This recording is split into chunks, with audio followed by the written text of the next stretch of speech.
వైఎస్ఆర్సీపీ పిలుపు మేరకు తిరుపతిలో భూమన కరుణాకర్ రెడ్డి ఆధ్వర్యంలో ఆందోళన జరిగింది. ఈ ధర్నాలో ఎంపీ వరప్రసాద్ పాల్గొన్నారు. బాబు తన స్వప్రయోజనాల కోసం ప్రత్యేక హోదాను తాకట్టు పెట్టారని ఆగ్రహం వ్యక్తం చేశారు. ధర్నా చేస్తున్న భూమన ఎంపీలను అరెస్టు చేశారు.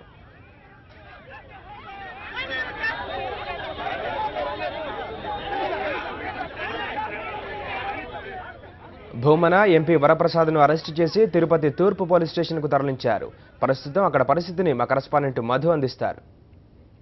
తిరుపతిలో మరోసారి వైఎస్ఆర్ కాంగ్రెస్ పార్టీ నేతలు పార్టీ కార్యకర్తల పట్ల పోలీసులు రెచ్చిపోయారు. చంద్రబాబు ప్రభుత్వ ఆదేశాల మేరకే ఈ విధంగా దారుణాలు జరుగుతున్నాయనేసి వైఎస్ఆర్ కాంగ్రెస్ పార్టీ నేతలు స్పష్టం చేస్తున్నారు. శాంతియుతంగా నిరసన వ్యక్తం చేస్తున్నటువంటి మహిళలతో పాటు నేతల పట్ల దారుణంగా వ్యవహరించడం పట్టింది. మహిళల రక్తం కళ్ళ చూశారు. పెద్ద ఎత్తున గాయాలయ్యారు. పదుల సంఖ్యలో మహిళలు గాయపడ్డారు. రక్త గాయాలతో పోలీస్ స్టేషన్ ఎదుటే నిరసన వ్యక్తం చేస్తున్నారు. అరెస్టు చేసే సందర్భంగా పోలీసులు వ్యవహరించిన తీవ్ర విమర్శలకు తావిస్తోంది. పెద్ద ఎత్తున మహిళలకు రక్త గాయాలై తీవ్ర ఆందోళన వ్యక్తం చేస్తున్నారు. నిన్న శాంతియుతంగా నిరసన వ్యక్తం చేస్తే అడ్డుకున్న పోలీసులు ఈ రోజు కూడా మరింత దారుణంగా రెచ్చిపోవడం, ఇది ప్రజాస్వామ్యం లేకుంటే ఏ అప్రజాస్వామ్యం అనేసి ఆందోళన వ్యక్తం చేస్తున్నారు. ప్రస్తుతం భూమన కరుణాకర్ రెడ్డితో పాటు తిరుపతి ఎంపీ అలాగే చాలా మంది మహిళలు ఉన్నారు. వారితో మాట్లాడించే ప్రయత్నం చేద్దాం. ఇవాళ నిన్న చూసాం ఇలాంటి సంఘటనలు. ఈ రోజు మరోసారి రక్తం కళ్ళ చూసిన పరిస్థితి. పోలీసు ఈ రాష్ట్రానికి పెద్ద రౌడీ చంద్రబాబు నాయుడు గారే. ఈ రాష్ట్రంలో అతిపెద్ద గూండా ముఖ్యమంత్రి చంద్రబాబు నాయుడు గారే.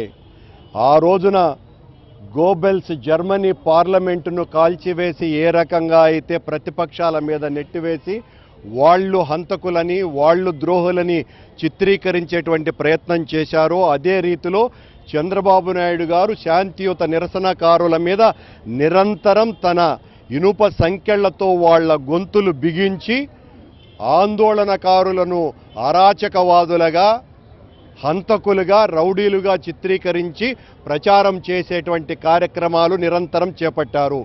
ఒక శాంతియుతమైనటువంటి నిరసన, కొవ్వొత్తుల ప్రదర్శన చేస్తాము, ప్రత్యేక హోదా అన్నటువంటిది మా జీవన్మరణ సమస్య.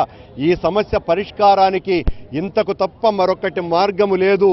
ప్రతిపక్షాలతో సహా ప్రభుత్వం కూడా కలిసి వస్తే పక్కనున్నటువంటి తమిళనాడు రాష్ట్రంలో లాగా ఒక చిన్న వినోద క్రీడ కోసమని ఆ రాష్ట్రంలో ఉన్నటువంటి తమిళులంతా కలిసి వచ్చారే. ఇంత పెద్ద భవిష్యత్తు తరాలకు సంబంధించినటువంటి సమస్యకు ఒక శాశ్వత పరిష్కారంగా మొత్తం అందరూ కలిసి వస్తే బాగుంటుంది అని మా నాయకుడు జగన్మోహన్ రెడ్డి గారు ఇచ్చినటువంటి పిలుపు మేరకు శాంతియుతంగా ప్రదర్శన చేయబోతాము అని చెప్పినటువంటి ప్రకటనకే భయపడి వణికి చచ్చి చంద్రబాబు నాయుడు గారు ఈ వణికి చావటానికి వెనక కారణం ప్రత్యేక హోదా నాకు అవసరం లేదు, నేను ఓటుకు నోటు కేసులో ఇరుక్కున్నా, నన్ను జైలుకు పంపించకండి, అమరావతి భూములలో లక్షల కోట్లు కొట్టేశా కనుక నా మీద సిట్టింగ్ సుప్రీంకోర్టు జడ్జి చేత విచారణ జరిపించకండి అన్నటువంటి లాలూచి తప్ప మరొకటి లేదు. రాష్ట్ర ప్రయోజనాలను తాకట్టు పెట్టి మోడీ గారి కాళ్ల దగ్గర సాగిలపడి ఈ రోజున ఏ చిన్న గొంతుక మా హక్కు అని నినదిస్తే వాళ్లను భరించేటువంటి పరిస్థితి చంద్రబాబు నాయుడు గారికి లేకుండా పోయింది.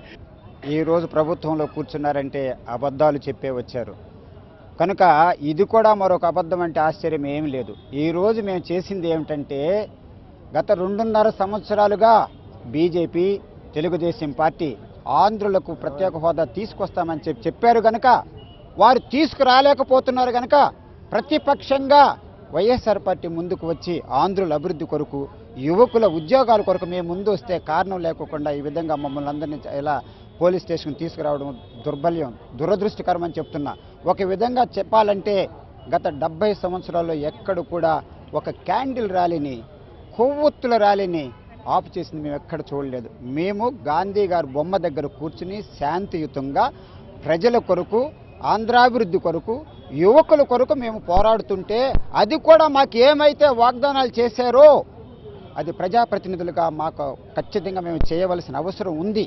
అది చేయకపోతే ఆయన ప్రజలకు ద్రోహం చేస్తూ మేము చేయడానికి మేము సిద్ధంగా లేదు కనుక అందుకని ప్రతిపక్ష నాయకులు జగన్మోహన్ రెడ్డి గారు ఈ విధంగా చేపట్టారు.